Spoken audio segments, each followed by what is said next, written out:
Welcome back, Patriots.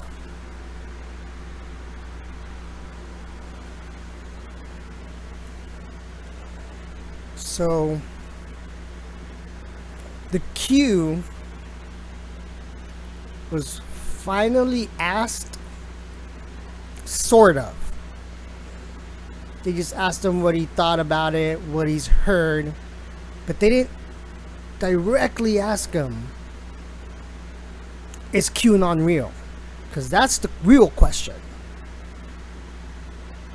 And I think he just got vaguely kind of just like, okay, what is this QAnon? What do you think about it?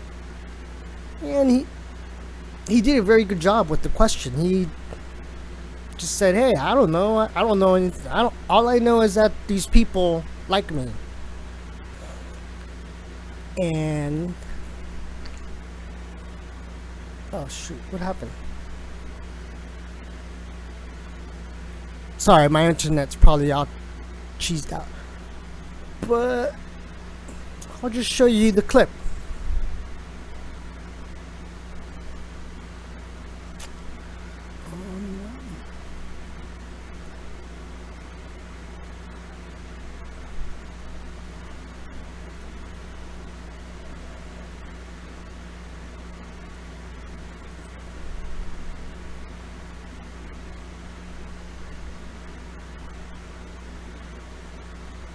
During the pandemic, the QAnon movement appears to be gaining a lot of followers. Can you talk about what you think about that and what you have to say to people who are following this movement right now? Well, I don't know much about the movement other than I understand they like me very much, which I appreciate. But I don't know much about the movement.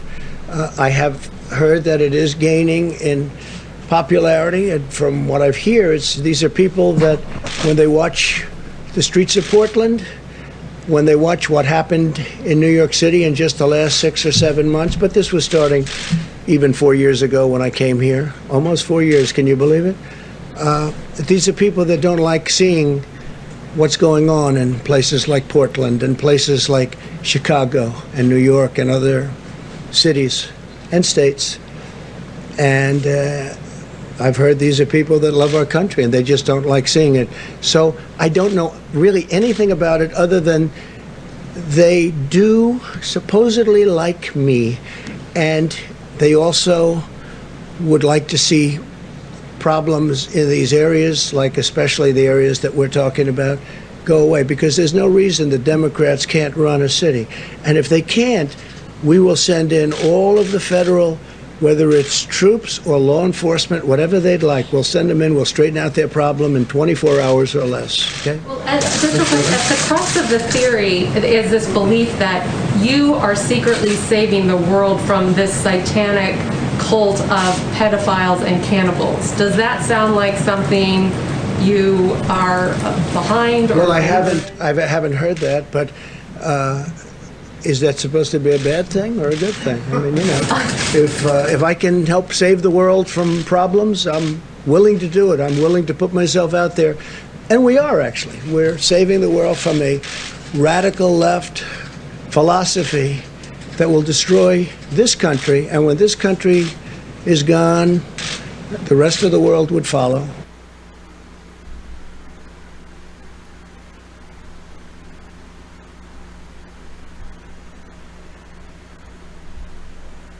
So there you go. That was like the most perfect answer, right? Because the real question is, okay, is QAnon a military intelligence operation? And that's the real question. So, again, he didn't disavow it. He answered the question, but I think he was kind of asked the wrong question. You know, it's like, just come out and say it. Is this a military intelligence operation?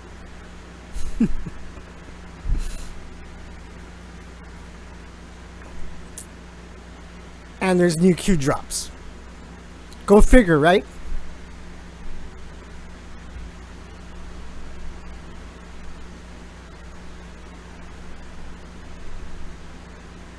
There's only 3 of them.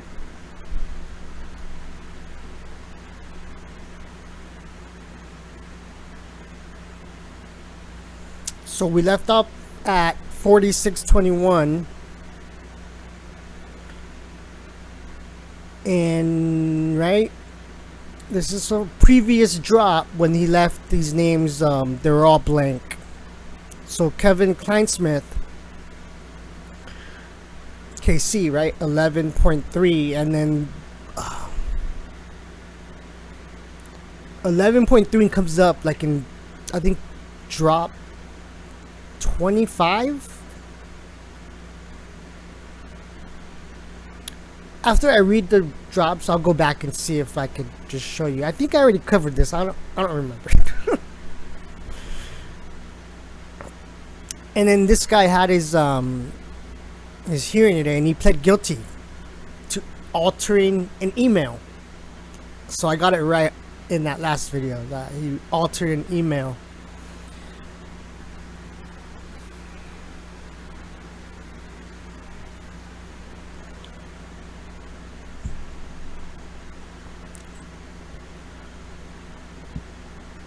So we got 4622.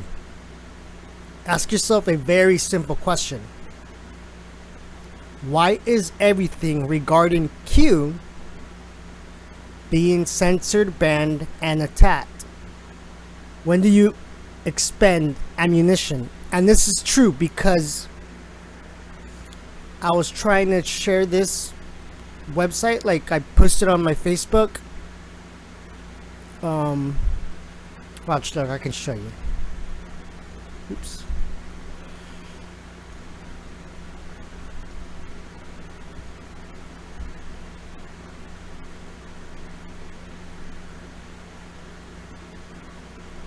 No. Oh, yeah, wrong.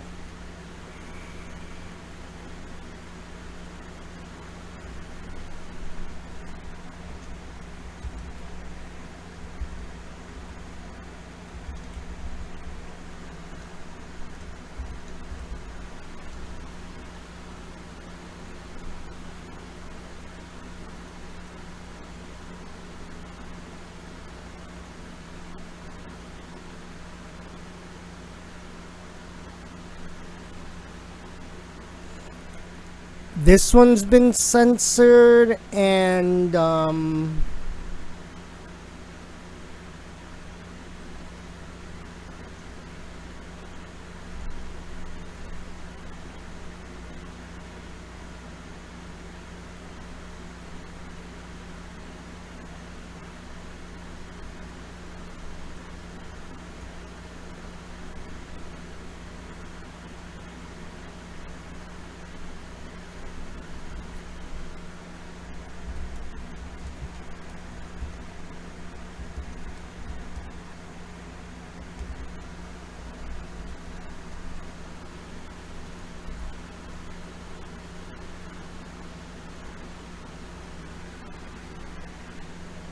so those 2Q sites that you can go to read the drops can't be shared on Facebook.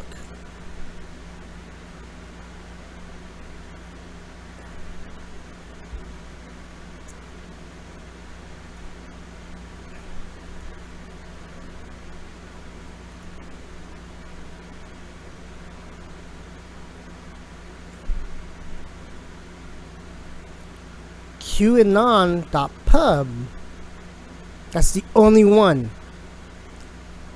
that can still be shared, and this is what this one looks like.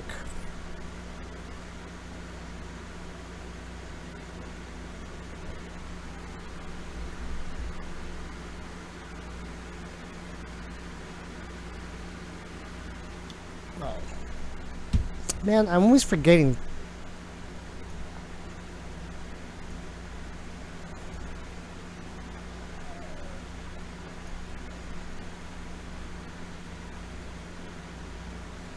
So this one can still be shared on Facebook. Because this one's kind of like,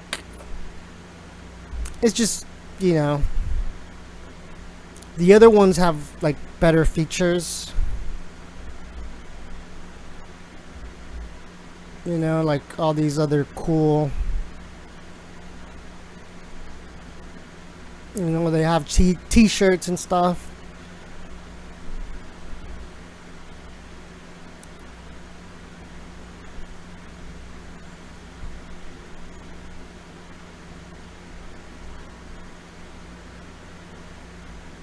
So yeah, there you go. Now we got 4623. Epstein Island. Who owns the surrounding islands? Close proximity. Unique skill sets of Maxwell? Ghislaine Maxwell, right? Submarine pilot? Unusual? Helicopter pilot? What benefit might that serve, right? So that pretty much kind of implicates that these people were, you know, either taking these children either through a submarine or a helicopter.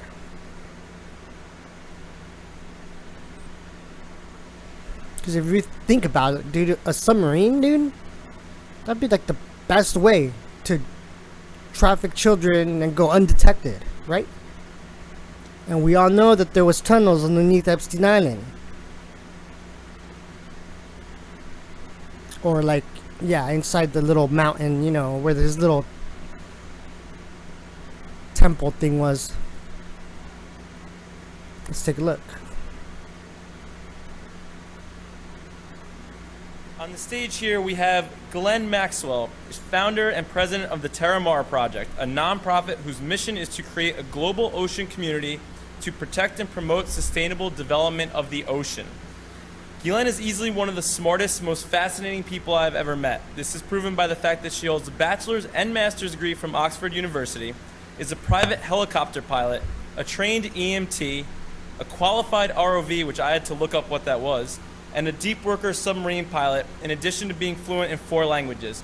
This is what I had written down before I realized that she spoke at the UN 9 times since the last time I saw her. So with that, I'd like to welcome Ghislaine Maxwell.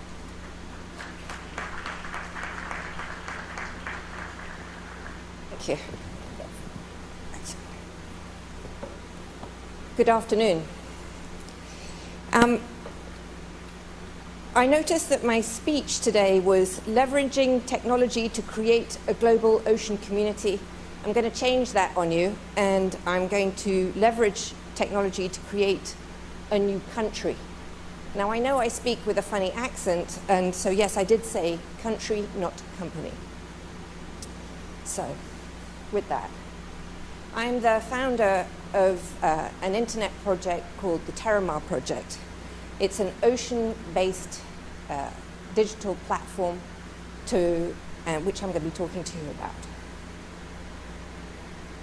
I just want to go back briefly to talk to you about why I got involved in the ocean, and because I think it's important to have history.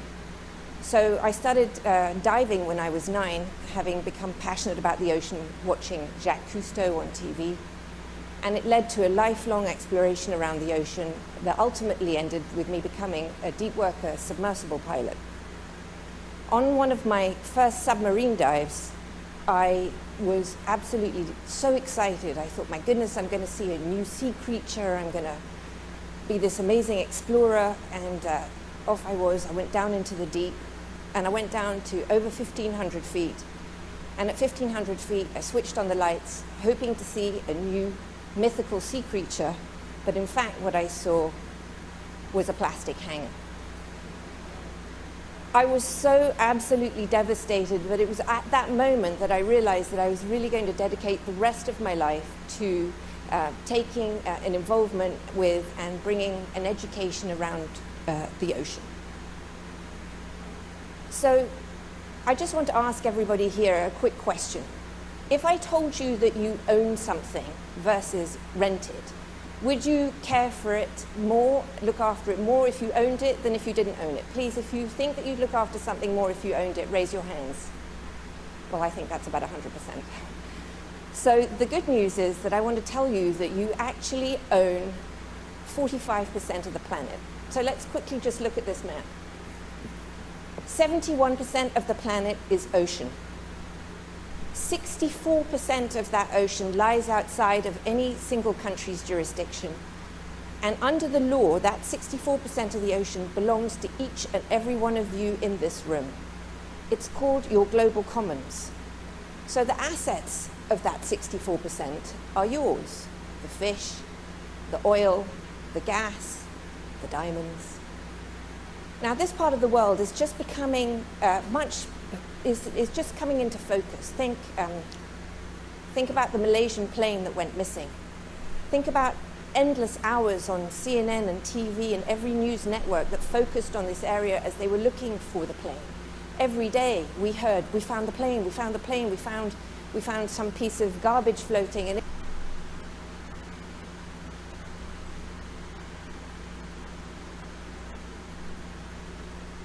Oh, shit.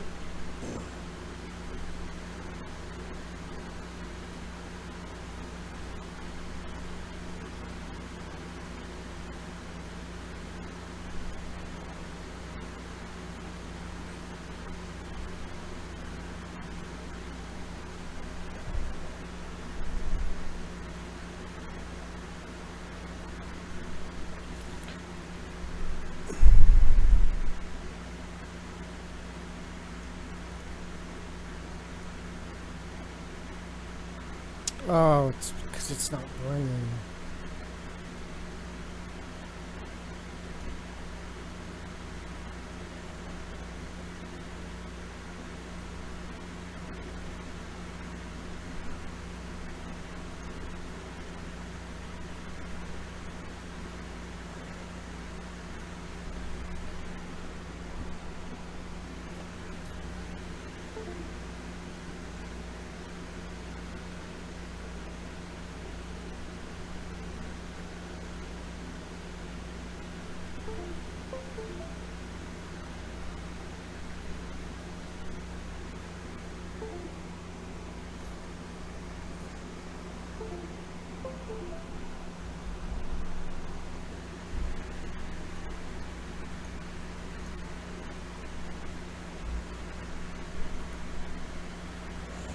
Sorry, folks.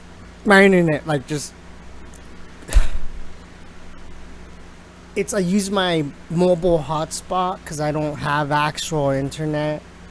But I'm surprised I can make it work just by using my cell phone. And it's also my camera. Or, you know.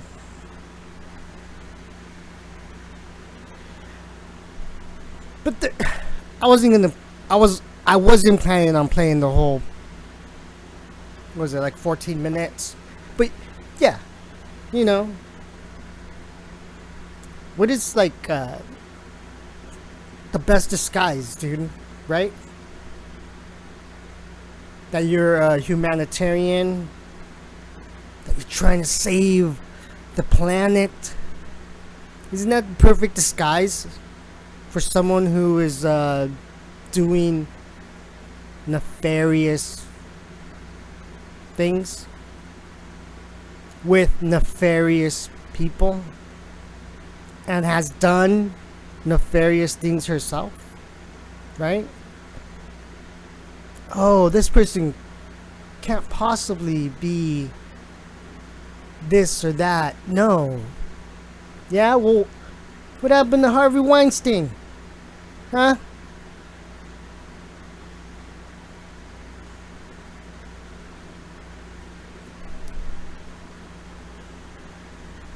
Right? It's the people that you tend. That's why I think celebrities, if they're involved in all of this stuff, and some of them have already been implicated in the Epstein flight logs. Tom Hanks, man. He's like he's like the most loved actor. I was like, dude, everything he does is good. Like,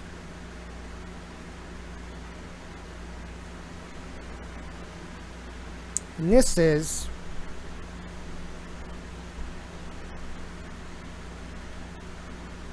what this movement is about.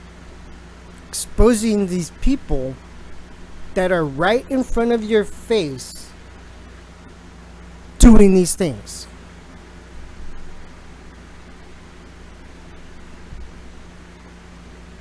And then we got 4624, and it just gives us an article. Oh, it's already on.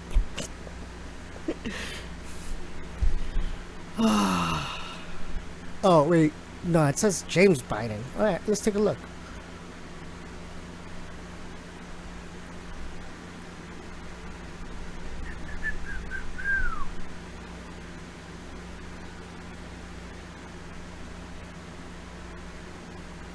Oh, shoot.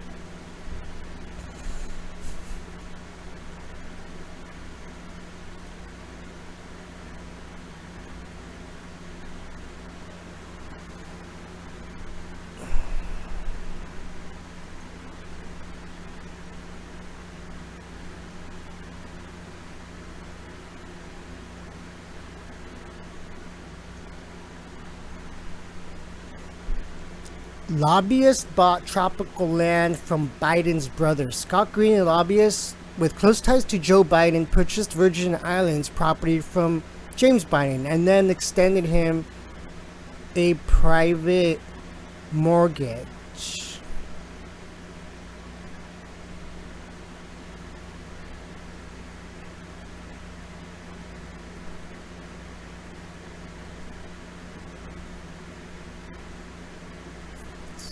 So I guess it's this guy, Scott Green.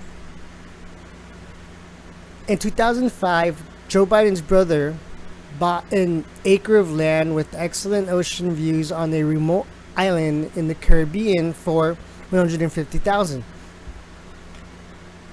He divided it into 3 parcels, and the next year a lobbyist close to the Delaware senator bought one of the parcels for what had been the cost of an entire property. Later, the lobbyist gave Biden's brother a mortgage loan on the remaining parcels.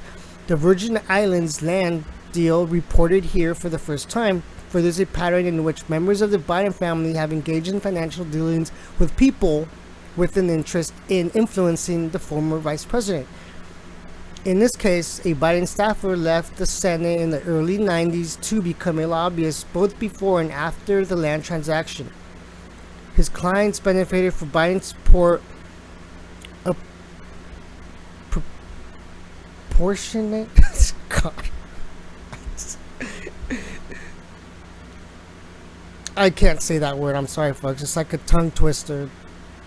Requests, right? I'm sorry. Not a professional, folks. A firm that the lobbyist co-founded, which features a testimonial from Biden praising his emotional investment in his work on its website, specializes in federal contracts and niche law enforcement and national security programs for which Biden long advocated. After the deal, Joe Biden vacationed elsewhere on the tiny island, which was once protected by a nearby submarine base before it became a tropical getaway on at least 3 occasions. Wow. That's beautiful, right?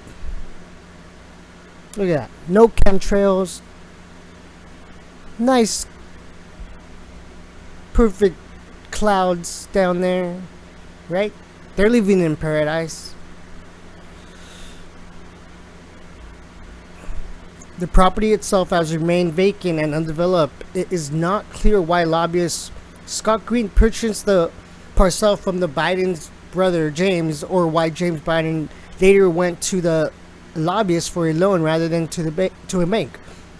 And the easement James Biden obtained granting road access to the land before selling it to Green have made the land more valuable. It is unclear whether the dramatically higher price Green paid for his parcel reflected its true value. The terms of the loan were not disclosed in property records. It is also not clear whether Joe Biden was aware of the transactions following the land purchase. Green continued to lobby on issues over which Biden wielded influence and to meet with Biden's staff. Green's firm also continued the land government contracts related to federal programs for which Biden advocated. Representatives of the Biden campaign declined repeated requests over weeks to comment. Shortly before publication, spokesperson Andrew Bates said in a statement Joe Biden was wrong. Politico does not have a sense of humor because this story is an absolute joke. Green did not respond to several requests for comment. A lawyer for James Biden, George Messiahs, acknowledged receiving questions but did not respond to them. James Biden, 6 years. Joe's Jr. served as a finance chairman on his older brother's first Senate campaign in 1972. He went on to pursue an entrepreneurial career that regularly intersected with Joe's public duties. He once sought to launch a Washington lobbying firm, but the venture was cut short when his would-be partners were convicted of attempting to bribe a judge in an unrelated matter. He has previously been accused by former businesses contacts of seeking to exploit the former vice president's clout for financial gain in court proceedings in New York, Kentucky, and Florida, though he has denied such claims. Water Island is a 500-acre spit of land in the U.S. Virgin Islands. The Department of Defense purchased the island from a Danish company during World War II, using it to protect a submarine base on nearby St. Thomas. Since then, it has become an under-the-radar tropical getaway dotted with several dozen homes where the largest beachfront estates can fetch north of $1 million.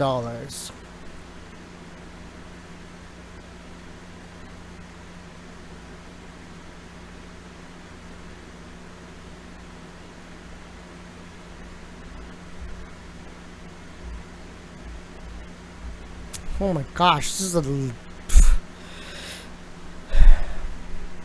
In May 2005, James Biden and his wife Sarah purchased a 1-acre plot of land in the middle of the island, according to property records. Tax records describe the view from the property as excellent. The price, $150,000. Then the couple got an easement to access the land and divided it into 3 parcels. The easement granted by the Virgin Islands territorial government gave him the right to use an existing driveway to the property that cut across government land. A year later, in May 2006, the Bidens sold the northmost parcel, just over 1/3 of an acre, to the Green and his wife, Julie, according to property records. The price again was $150,000.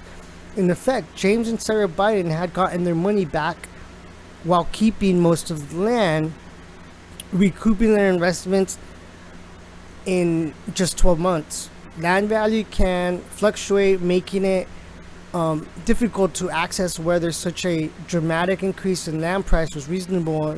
An assessment or easement can make land more valuable depending on how costly the assessment. I'm gonna think it's assessment.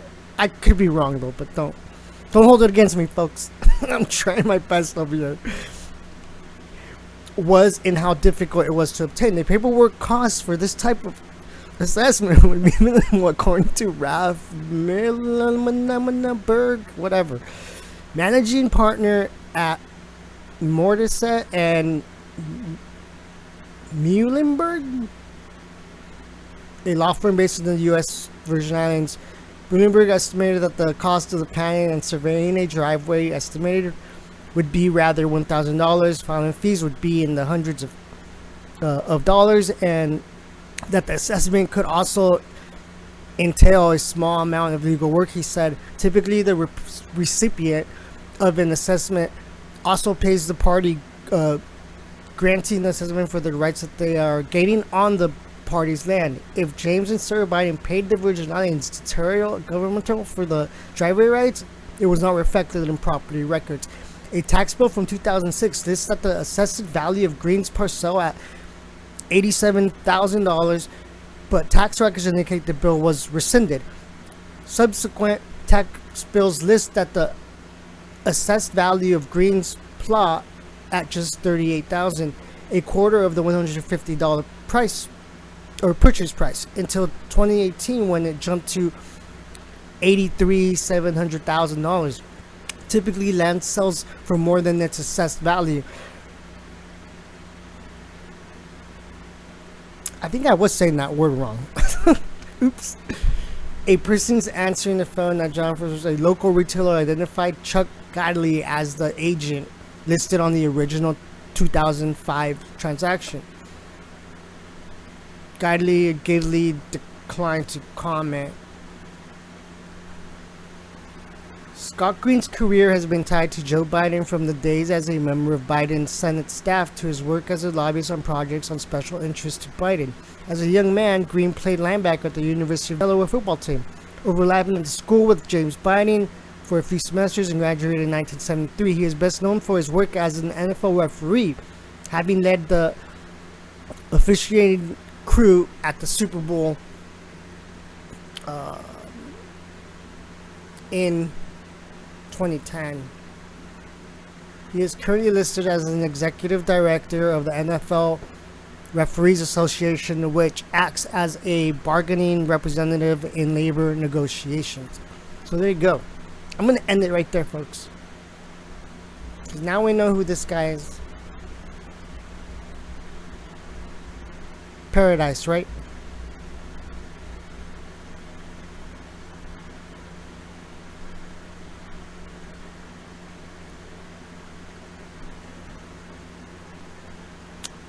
And I just hit my 30-minute mark. So there you go. New Q drops. The president was asked the question, but not really.